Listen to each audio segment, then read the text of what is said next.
I bought the Sony ZV-E10 about 10 months ago as a bcam for my Sony a7C, and I've been loving using it. I'm going to talk about 6 reasons why I think this could be the perfect bcam or second camera if you already own a Sony full-frame camera like I do, or if you're already in the Sony ecosystem and you need a second camera for your workflow. Firstly, assuming that you already have a Sony interchangeable lens camera such as the APS-C A6000 series or full-frame A7 series of cameras, then you will already have some lenses that you use with that camera. The ZV-E10 has the same lens mount as all other Sony cameras, so the E-mount. So this means that even if you've got a full-frame Sony camera, all your existing lenses will also work on the ZV-E10. This means you could save a ton of money by using your existing lenses on your A-cam as well as your B-cam, rather than investing in new glass. The ZV-E10 also has Sony's multi-interface shoe, which allows you to use certain Sony accessories like their series of microphones that interact with the camera via the hot shoe, without the need for any extra cables. So if you already own any of these accessories, they're going to work perfectly with the ZV-E10. Continuing on the theme of saving money, my second reason is that the ZV-E10 is great value and very reasonably priced considering the features that you get. At its cheapest, it's been available on Amazon for just over £460, which is a crazy good deal.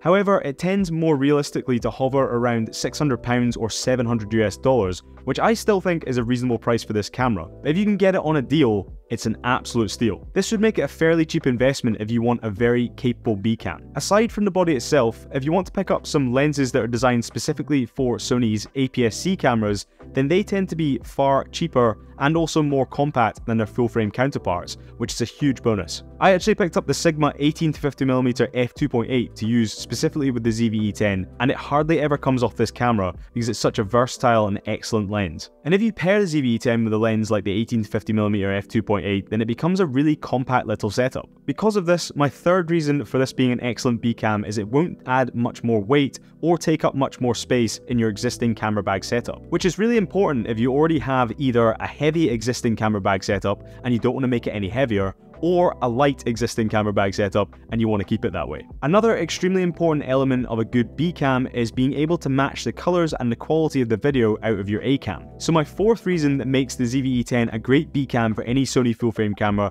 is that the colors match really easily, often without requiring any work in post, especially if you set the white balance and exposure correctly in camera. If you were using a camera from a different brand, you would likely have to spend an extensive amount of time in editing to make the colors match.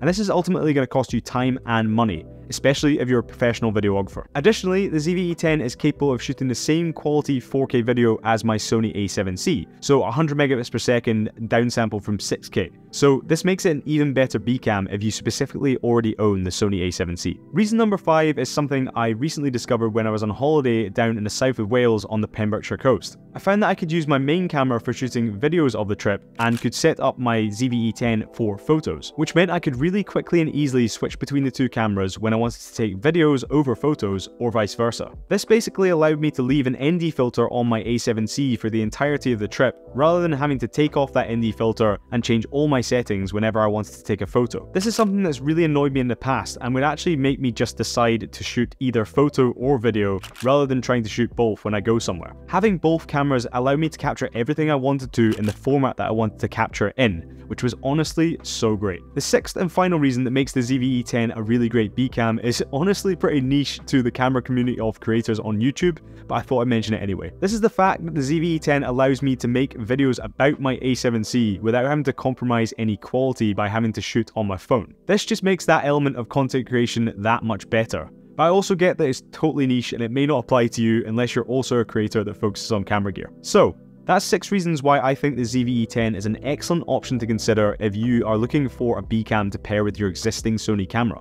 And I've put a link down in the description if you do want to pick one up for your camera bag. Please consider hitting that like button if you did enjoy this video, and I've made a load of other content on the pros, cons and features of the ZV-E10, so I'd 100% recommend that you watch this video next on 6 things to consider before you buy this camera. Otherwise, as always, it's been an absolute pleasure, and I'll catch you all in the next video. Cheers!